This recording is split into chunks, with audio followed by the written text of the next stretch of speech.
नमस्कार दोस्तों, मैं आपका दोस्त गोविंद संगल आपके सामने फिर से अपनी एक बहुत ही शानदार स्टोरी लेकर आया हूँ। ये स्टोरी मुझे बहुत अच्छी लगी। जब मैंने पढ़ी मुझे बहुत अच्छी लगी, तभी मैंने सोच लिया था कि मुझे ये स्टोरी सब तक पहुँचानी है।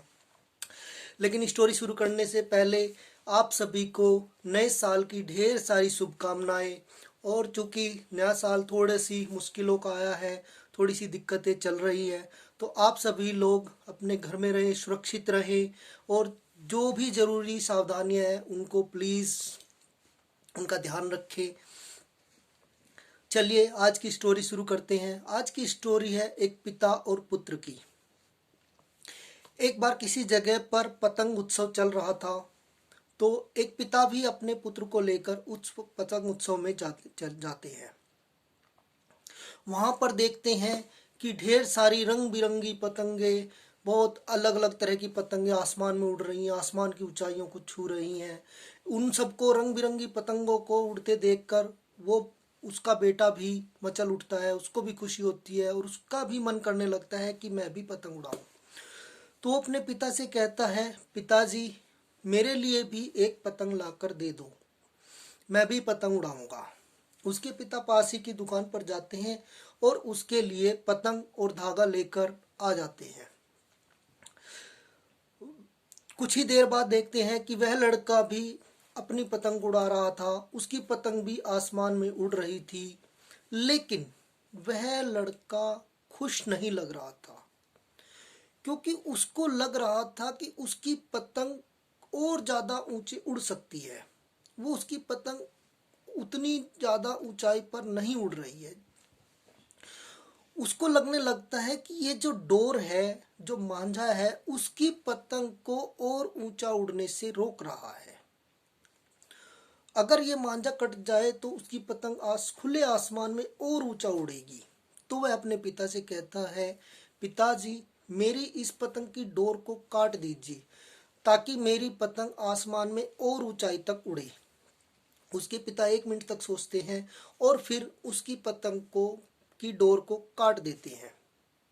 जैसी पतंग की डोर कटती है, पतंग ऊंचे उड़ने लगती है।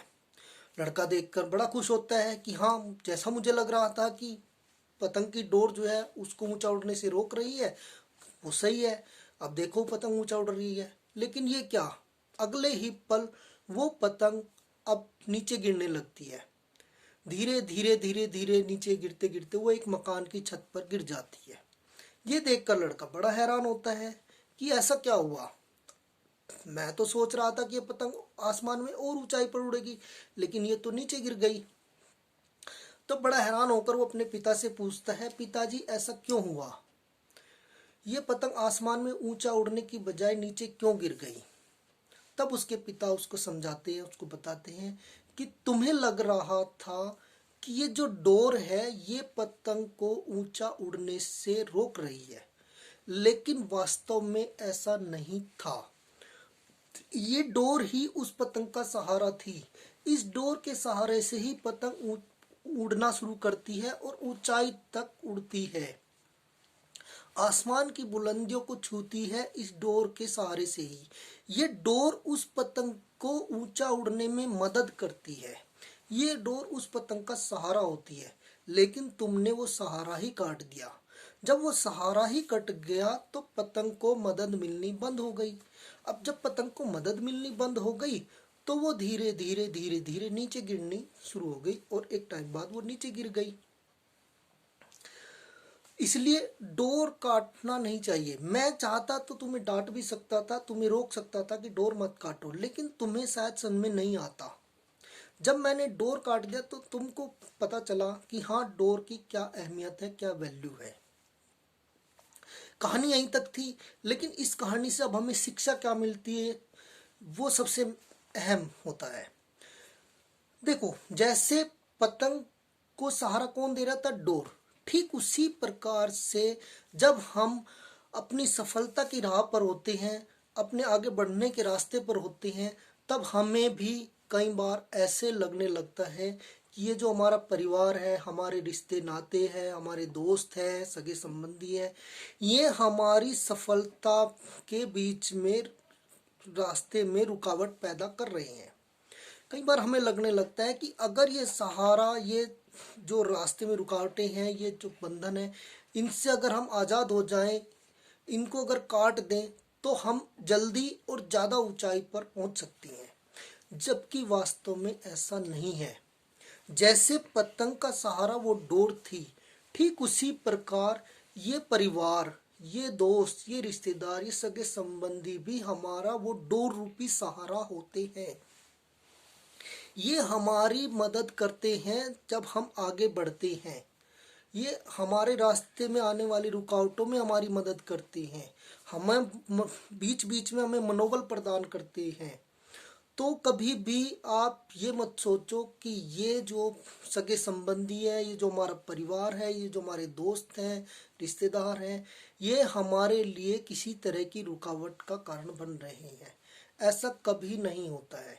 कई बार हमें लगने लगता है, कई बार बच्चों को लगने लगता है कि हमारे माता पिता हमें बहुत ज़्यादा डांटते हैं, बहुत ज़्यादा वो करते हैं। तो वास्तव में उनके पीछे, उस डांट के पीछे की इंटेंशन, उस डांट के पीछे की वास्तविकता को भी समझना होगा। अगर वो नहीं डांटेंगे तो हम एक खुले आसमान में उड़ने वाली बिना डोर की पतंग के जैसे हो जाएंगे, और जो एक बार तो लगेगा कि हाँ ऊंची उड़ रही है, लेकिन फिर वो धीरे धीरे धीरे धीरे नीचे गिरने लगती है, और एक टाइम बाद वो नीचे गिर जाती है। तो इस तरह की परिस्थितियों से कभी मत घबराएं। परिवार में सब होता है, डांट भी चलती है, प्यार भी चलता है। हाँ, कई बार ऐसा होता है, सबके साथ होता है कि कई बार कुछ अच्छे बुरे लोग मिल जाते हैं हमें। ये सबके साथ होता है, इससे कभी घबराना नहीं है। क्योंकि बुरा व्यक्ति या बुरा कुछ एक्सपीरियंस होता है, वो भी हमें बहुत कुछ सिखा के जाता है। वो भी हमें लाइफ का एक एक्सपीरियंस दे के जाता है, एक लाइफ का लेसन पढ़ा के जाता है, जो हमें लाइफ टाइम याद रहता है। यही तो ज़िंदगी के एक्सपीरियंस होते हैं, जो हमें अच्छे बुरे एक्सपीरियंस होते हैं। यही हमें अंदर से मजबूत बनाते हैं, अंदर से हमारे लड़ने की क्षमता को और मजबूत करते हैं। चलिए दोस्तों, मुझे पूरा विश्वास है मेरी ये कहानी आपको बहुत पसंद आई होगी। बाकी आपके कमेंट, आपके लाइक्स मुझे बताएंगे कि मेरी कहानी कैसी लगी आपको। और फिर आपसे एक रिक्वेस्ट करूंगा कि अगर आपने अभी तक मेरे चैनल को सब्सक्राइब नहीं किया है तो प्लीज़ सब्सक्राइब ज़रूर कर दें, और कहानी अच्छी लगे तो शेयर ज़रूर करें। थैंक यू, धन्यवाद, नमस्कार।